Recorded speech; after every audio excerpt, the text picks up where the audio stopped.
টানা ৭ ঘণ্টার সম্মিলিত চেষ্টায় নিয়ন্ত্রণে আসে হযরত শাহজালাল আন্তর্জাতিক বিমানবন্দরের কার্গো ভ্লেজে লাগা ভয়াবহ আগুন। শনিবার রাত ৯টা ২১ মিনিটে ফায়ার সার্ভিসের পক্ষ থেকে বিষয়টি নিশ্চিত করা হয়। এর একটু আগে ৯টা ৬ মিনিটে দুবাই থেকে আসা ফ্লাই দুবাইয়ের একটি ফ্লাইট অবতরণের মাধ্যমে বিমান ওঠানামার কার্যক্রম পুনরায় চালু হয়।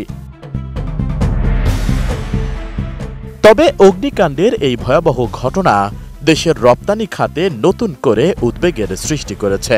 রপ্তানিকারকরা বলছেন, দীর্ঘদিন ধরে নিরাপত্তাহীনতার অভিযোগ জানিয়ে এলেও বাস্তবে কোনো কার্যকর ব্যবস্থা নেওয়া হয়নি, যার কারণে এমন দুর্ঘটনা ঘটেছে বলে মনে করছেন তারা।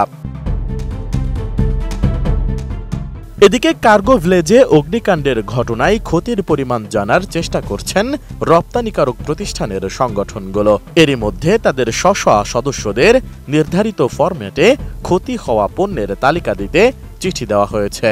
ফলে ২-১ দিনের মধ্যেই কার্গো ভ্লেজে কি পরিমাণ পণ্য ছিল তার সঠিক তথ্য পাওয়া যাবে বলে আশা তাদের।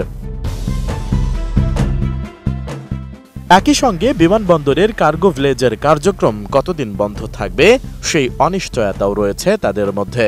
সংশ্লিষ্টরা বলছেন, যদি দীর্ঘদিন বন্ধ থাকে তাহলে রপ্তানিকারকরা আরও বেশি ক্ষতির মুখে পড়বেন।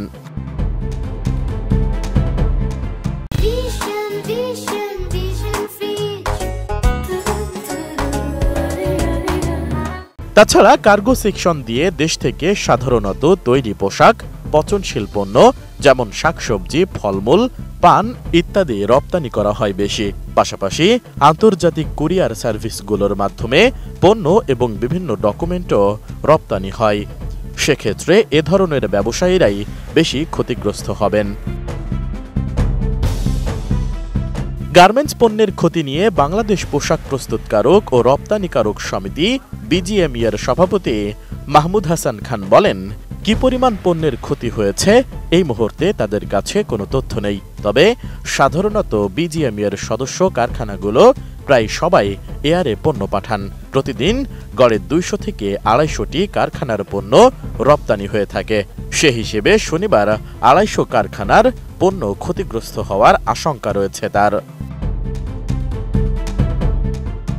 অন্যদিকে সবজি ও এ জাতীয় পণ্য রপ্তানিকারক সমিতি বিএফভিএপি এর সভাপতি এস.এম. জাহাঙ্গীর হোসেন বলেন, প্রতিদিনই যে তাদের অনেক পণ্য থাকে এমন নয়। বিমানের স্থান ফাঁকা থাকার ওপর নির্ভর করে তাদের বিভিন্ন ডেস্টিনেশনে পণ্য পাঠানো হয়। তাই যেদিন স্থান বেশি পাই সেদিন পণ্য বেশি দিতে হয়। তবে শনিবার কি পরিমাণ পণ্যের ক্ষতি হয়েছে তা এখনই বলা যাচ্ছে না। এদিকে বিমানবন্দরের কার্গো টার্মিনালে অগ্নিকাণ্ডের ঘটনা তদন্তে এরই মধ্যে ৬ সদস্যের কমিটি গঠন করেছে বিমান বাংলাদেশ এয়ারলাইন্স। ৫ কার্যদিবসের মধ্যে কমিটিকে অগ্নিকাণ্ডের কারণ, ক্ষয়ক্ষতি ও দায় দায়িত্ব নির্ধারণ করে প্রতিবেদন দিতে নির্দেশ দেওয়া হয়েছে।